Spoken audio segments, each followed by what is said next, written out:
Hai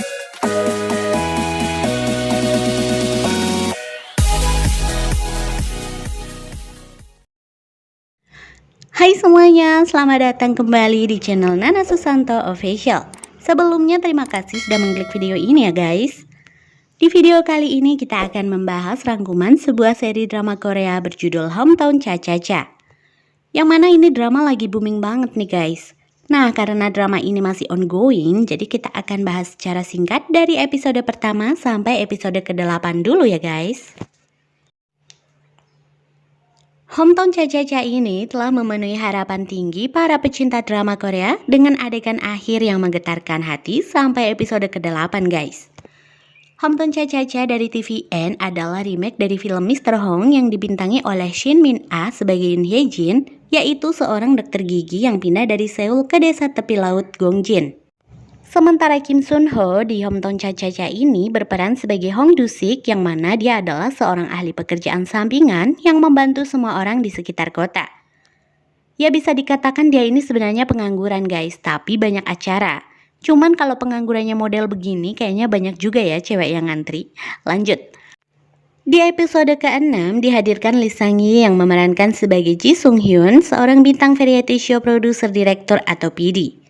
Sebelum penayangan perdananya, drama ini mengumpulkan banyak perhatian dari para penonton yang menantikan chemistry di antara para pemeran utamanya.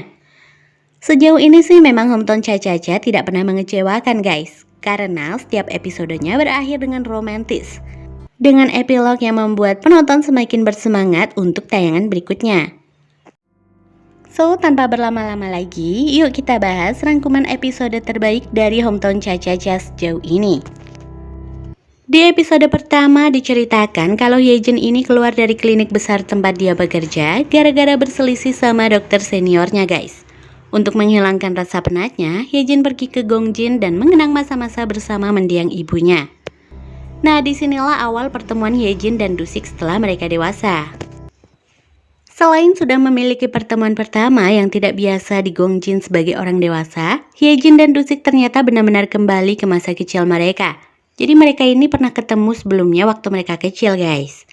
Hye-jin menemukan jalannya ke Gongjin setelah mengenang mendiang ibunya dan akhirnya menemui banyak rintangan. Tetapi secara ajaib, Du-sik ini ada di mana-mana. Dia itu selalu ada untuk membantunya di setiap langkah. Begitu Hye-jin memutuskan untuk mendirikan kantor dokter gigi karena merasa terhina oleh seniornya itu, dia bertemu lagi dengan Du-sik nih. Kaget dong. Tapi seperti yang kita tahu, Du-sik ini pengangguran banyak acara kan guys. Jadi bukan tanpa alasan Du-sik ini membantu juga minta ongkos gitu loh. Kayak pekerjaan paruh waktu gitu lah guys. Lanjut. Ternyata Hye-jin mengalami kesulitan menyesuaikan diri dengan desa Gongjin itu. Dan setelah membuat kesalahan dengan warga Gongjin karena dia itu nggak sengaja waktu ngobrol sama temennya, dia membicarakan salah satu warga Gongjin yang ternyata mic-nya itu nyala guys. Jadi semua warga Gongjin mendengarnya dan ya anggap saja mereka terus nggak suka gitu sama si Hye-jin ini. Dikatakan Hye-jin ini tuh kayak sombong gitu guys. Sampai-sampai klinik yang sudah dia bangun itu jadi sepi dan gak ada satu pasien pun yang datang ke kliniknya.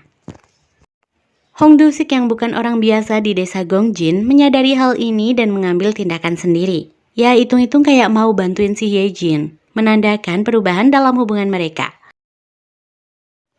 Perubahan menjadi lebih jelas di akhir episode kedua, ketika Hye-jin pergi mencari Du-sik memancing di tepi air untuk berbagi rasa terima kasihnya. Setelah dia terpeleset di bebatuan yang basah, Du-sik dengan hati-hati menangkap tangan Hye-jin. Kemudian keduanya terkunci dalam pandangan mata yang menggetarkan hati. Nah, di sini kita diperlihatkan epilog yang menampilkan pertemuan pertama mereka saat masih anak-anak. Di mana menunjukkan bahwa hubungan mereka saat dewasa sekarang ini adalah sebuah takdir. Suatu ketika, Hong Du-sik menemukan sepatunya Yoon Hye-jin yang hilang. Nah, kita flashback sebentar ya guys. Jadi waktu Yoon Hye-jin keluar dari klinik pertamanya itu, waktu dia resign, dia membeli sepatu yang cukup mahal. Akan tetapi sayangnya sepatunya itu kena ombak guys. Nah, satunya sudah ditemukan sama Du-sik, akan tetapi yang satu belum ditemukan.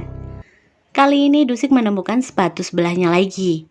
Dan saat rumah Hye-jin mati lampu, Du-sik datang untuk mencoba memperbaiki listriknya. Di situ juga Dusik meletakkan sepatu yang sudah ia temukan.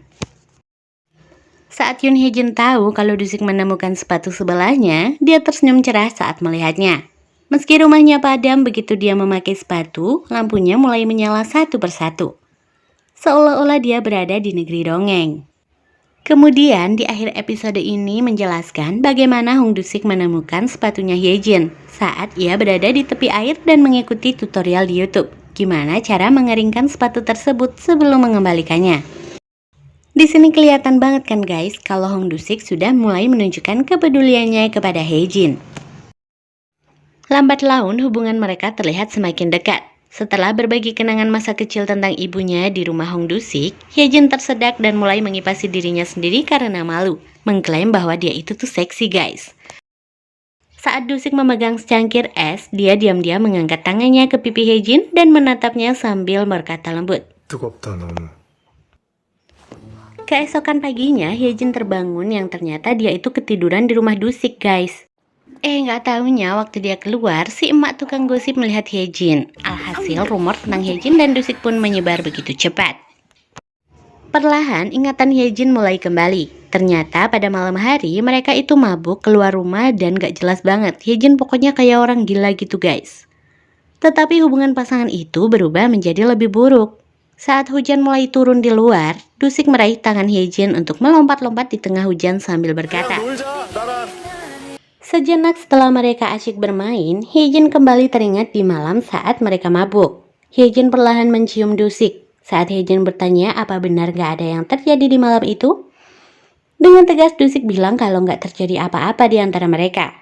Nah ini dia nih guys yang bikin Hye Jin tuh ngambek dan akhirnya memperburuk hubungan di antara mereka. Kita persingkat aja, pokoknya di sini tuh Hye Jin kayak marah gitu, apa-apa ngambek dan mencoba untuk menghindari Hong Dusik. Nah di akhir episode ini menunjukkan bahwa ada kekecewaan karena jarak yang terbentuk di antara dua karakter. Untung saja hubungan mereka yang memburuk tidak berlangsung lama guys. Hye Jin dan Dusik mencoba untuk memperbaiki hubungan mereka di Lighthouse Singing Contest, di mana mereka naik panggung bersama untuk juri. Setelah acara itu selesai, keduanya saling memandang dengan penuh kasih saat kembang api mulai meledak di belakang mereka, seolah merayakan kembalinya hubungan mereka yang mulai membaik. Namun beberapa saat kemudian, Dusik hampir saja terjatuh, kemudian ditangkap oleh Hye Jin dan Ji Sung Hyun. Nah, di sini Ji Sung Hyun udah mulai datang nih guys. Akhir episode 6 ini menampilkan ketiga karakter bersama-sama untuk pertama kalinya dan menandai dimulainya potensi cinta segitiga. Kemudian kita diperlihatkan memori lain antara Hye Jin dan Dusik dari sekolah menengah. Waktu itu mereka masih remaja guys, membuktikan bahwa hubungan mereka benar-benar istimewa. Di sini akan aku jelasin sedikit ya guys. Jadi Sung Hyun itu dulunya waktu masih sekolah, dia juga kakak kelasnya Hye Jin. Jadi mereka tuh udah kenal lama guys. Sedangkan Sung Hyun dan Dusik sebelumnya mereka juga pernah ketemu dan berkenalan. Di episode ke-7 menunjukkan kalau Hye Jin ini bingung karena terjebak di antara kedua pria itu. Ji Sung Hyun pergi ke Gongjin untuk syuting program variety barunya, sedangkan Dusik menjadi pemandu lokalnya Sung Hyun. Di sini kita dibuat penasaran untuk melihat bagaimana Sung Hyun akan mengubah hubungan antara Hye Jin dan Dusik saat dia terus mengungkapkan perasaan kepadanya. Di scene berikutnya, ketiganya sedang minum-minum bersama saat Hye Jin dan Dusik berbagi momen manis. Sambil meneteskan air mata, Dusik meminta Hye Jin untuk tidak pergi. Dan dia dengan tenang menepuk punggungnya sambil berkata, "Enggak." Singkatnya, hubungan Hye Jin dan Dusik ini terlihat semakin spesial. Kemudian di episode selanjutnya diakhiri dengan pelukan erat antara Yoon Hye Jin dan Hong Dusik. Di mana setelah bekerja, Hye Jin ini memiliki perasaan yang tidak tenang. Dia itu seakan diikuti oleh seseorang saat perjalanan pulang. Kemudian dia melihat Dusik mengangkat lampu di depannya, merasa aman dan berlari ke pelukannya. Bukannya terkejut, Dusik malah memeluknya lebih erat. Di sini Hong Dusik kelihatan gemes banget kan guys. Meski keduanya telah mempertahankan persahabatan yang erat, kini kita dapat menantikan bagaimana hubungan mereka akan berkembang, terutama dengan kehadiran Ji Sung Hyun. Nah, kalau kalian penasaran, aku juga iya guys. Yuk kita tunggu episode berikutnya. Stay tune terus di channel ini dan terima kasih sudah menonton sampai habis. Mohon maaf jika ada kesalahan dalam penyampaiannya. Sampai jumpa di episode berikutnya. Bye-bye.